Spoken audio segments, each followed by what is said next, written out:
Innal hamdalillah nahmaduhu wa nasta'inuhu wa nastaghfiruh wa na'udzu billahi min shururi anfusina wa min sayyiati a'malina. May yahdihillahu fala mudilla lahu wa may yudlil fala hadiya lahu. Asyhadu an la ilaha illallah wahdahu la syarika lahu wa asyhadu anna Muhammadan 'abduhu wa rasuluh la nabiyya wa la rasula ba'da, amma ba'd. Qala Allah Ta'ala fil Qur'anil Karim, a'udzu billahi minasy syaithanir rajim. Ya ayyuhalladzina amanu taqullaha haqqa tuqatih wa la tamutunna illa wa antum muslimun. Wa qala sallallahu alaihi wasallam, ittaqullaha haitsu ma kuntum wa atbi'is sayyi'atal hasanata tamhuha wa khaliqin nasa bi khuluqin hasan. Fa inna asdaqal haditsi kitabullah wa khairul hadi hadi Muhammadin sallallahu alaihi wasallam wa syarrul umuri muhdatsatuha wa kullu muhdatsatin bid'ah wa kullu bid'atin dhalalah wa kullu dhalalatin finnar. Ayyuhal hadirun, usikum wa nafsi bitaqwallah faqad fazal muttaqun. Fa inna taqwa khairuz zad liman yalqallahu fil akhirah. Fala yanfa'u malu wala banun illa man atallaha biqalbin salim. Hadirin sidang Jumat yang dimuliakan oleh Allah Subhanahu wa taala. Tidak ada yang paling besar cintanya kepada kita. Tidak ada yang paling besar jasanya kepada kita setelah Allah Subhanahu wa taala dan nikmatnya selain daripada keluarga kita. Merekalah yang telah mengurus kita, yang telah membesarkan kita, yang telah banyak sekali jasanya untuk senantiasa menyayangi kita dan mencintai kita.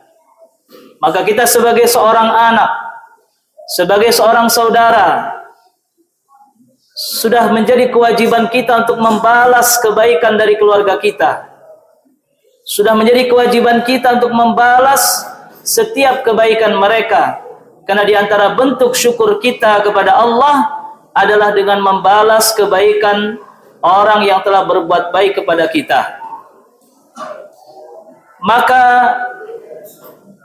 kebaikan yang perlu kita berikan kepada keluarga kita, yang paling mahal, yang paling bisa untuk membahagiakan mereka, bukanlah harta, bukanlah sebuah pengorbanan ataupun bantuan. Tentu itu pun akan membalas kebaikan mereka, tetapi yang lebih utama adalah membalas kebaikan mereka dengan berusaha memberikan hidayah, menyampaikan hidayah Allah kepada keluarga kita, dengan berusaha mengajak mereka agar bersama-sama taat kepada Allah Subhanahu wa taala, mengajak mereka agar bersama-sama beribadah kepada Allah Subhanahu wa taala. Karena keselamatan akhirat tidak akan bisa dicapai dengan banyaknya harta. Keselamatan akhirat tidak akan bisa dicapai dengan kuatnya seseorang, dengan jabatannya seseorang.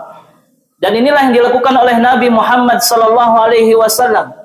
Di antara bentuk kebaikan Rasul kepada keluarganya adalah dengan mendakwahi keluarga yang paling dekat, dikenalkan dengan agama Allah, dikenalkan dengan Islam, sebagaimana Allah perintahkan, wa anzir ashiratakal aqrabin, dan berikanlah peringatan kepada keluargamu yang paling dekat.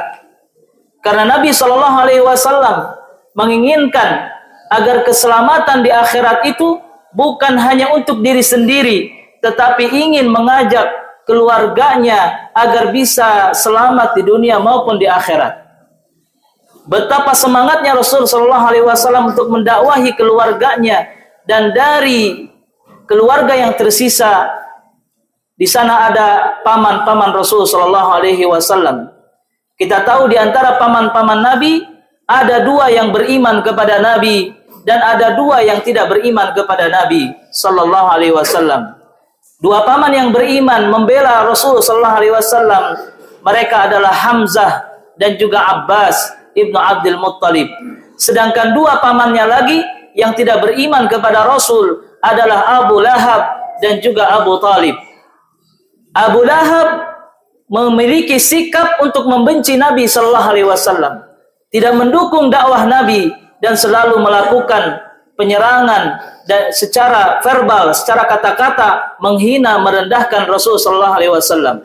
Sedangkan Abu Talib walaupun tidak beriman, tetapi beliau mencintai Nabi Sallallahu Alaihi Wasallam dan membela dakwah Rasul Sallallahu Alaihi Wasallam dari semenjak Rasul diangkat menjadi seorang Nabi sampai akhir wafatnya. Abu Talib berdiri tegak membela keponakannya. Melihat bagaimana perjuangan pamannya membela Rasul sallallahu alaihi wasallam, namun disayangkan pamannya belum beriman. Rasul sallallahu alaihi wasallam selama hidupnya terus berusaha untuk mendakwahi Abu Talib, tetapi hidayah bukan milik kita. Hidayah tidak ada di tangan kita.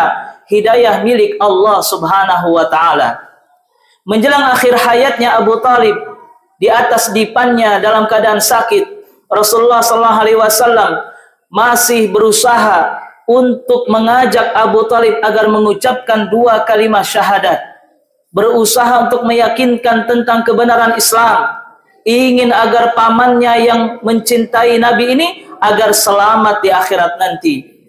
Ketika Rasulullah SAW masuk ke kamarnya, di situ sudah ada Abu Jahal dan juga Abdullah bin Abi Umayyah al-Mughirah, dua teman Abu Talib ketika masa jahiliyah. Apa yang dilakukan oleh Abu Jahal dan juga Abdullah bin Abi Umayyah? Memastikan agar Abu Talib meninggal dengan agama nenek moyangnya, meninggal dalam agama masih menyembah berhala.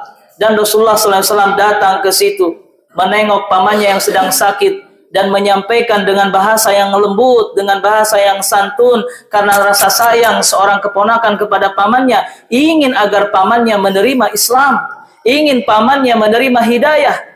Ya ammi, wahai pamanku, qul la ilaha illallah, ucapkanlah la ilaha illallah, kalimatan ashhadu laka indallah, sebuah kalimat jika engkau ucapkan maka aku bisa menyelamatkan engkau di akhirat nanti. Aku bisa memberi syafaat kepada engkau. Aku bisa membelamu nanti di hadapan Allah Subhanahu wa taala. Tetapi lihat bagaimana teman-teman Abu Talib, yaitu Abu Jahal dan juga Abdullah bin Abi Umayyah, dengan sigap berdiri di samping Abu Talib. Wahai temanku, wahai sahibku, atarghabu an millati Abdul Muttalib? Apakah kamu akan meninggalkan agama bapakmu, agama nenek moyangmu? Apakah kamu akan meninggalkan agama menyembah Tuhan kita berhala? Maka disitulah Abu Talib bingung, apakah menerima tawaran dari keponakannya ataukah takut akan desakan daripada sahib-sahibnya. Maka diceritakan di dalam riwayat para ahli sejarah bahwa paman Nabi Abu Talib lebih memilih agama nenek moyangnya, tetap menyembah berhala dan meninggal dalam keadaan kekufuran dan juga kemusyrikan. Hadirin yang dimuliakan oleh Allah Subhanahu wa taala, betapa sedihnya Rasul sallallahu alaihi wasallam, keponakan yang paling ia cintai malah memilih agama yang tidak diridhai oleh Allah Subhanahu wa taala. Bahkan Rasulullah sallallahu alaihi wasallam meminta izin kepada Allah Subhanahu wa taala, demi Allah, la astaghfiranna laka ma lam unha anka. Aku tetap akan memintakan ampunan kepada Allah walaupun pamanku meninggal dalam kekufuran. Lalu turunlah ayat Al-Qur'an surat At-Taubah, teguran dari Allah Subhanahu wa taala bahwa seseorang ketika meninggal tidak membawa iman, tidak membawa syahadat, maka tidak akan ada yang bisa menyelamatkannya dari siksaan api neraka. Disebutkan di dalam Al-Quran, maka nali nabiyyin walladzina amanu an yastaghfiru lil musyrikin walau kanu uli qurba. Tidak pantas bagi seorang nabi dan juga orang-orang beriman untuk memintakan ampunan kepada orang-orang musyrik walau kanu uli qurba, walaupun mereka itu adalah masih ada kekerabatan dengan kita. Artinya orang yang meninggal tidak membawa la ilaha illallah tidak akan bermanfaat, tidak akan bisa menolong menyelamatkannya, walaupun yang menolongnya itu adalah manusia yang paling mulia, yaitu baginda Rasulullah sallallahu alaihi wasallam. Pelajaran yang bisa kita ambil dari kisah ini, pentingnya kita untuk menjaga iman, menjaga tauhid kita, menjaga la ilaha illallah agar tetap bersemayam dalam hati kita untuk selalu meyakini tidak ada Tuhan yang berhak disembah kecuali Allah Subhanahu wa taala.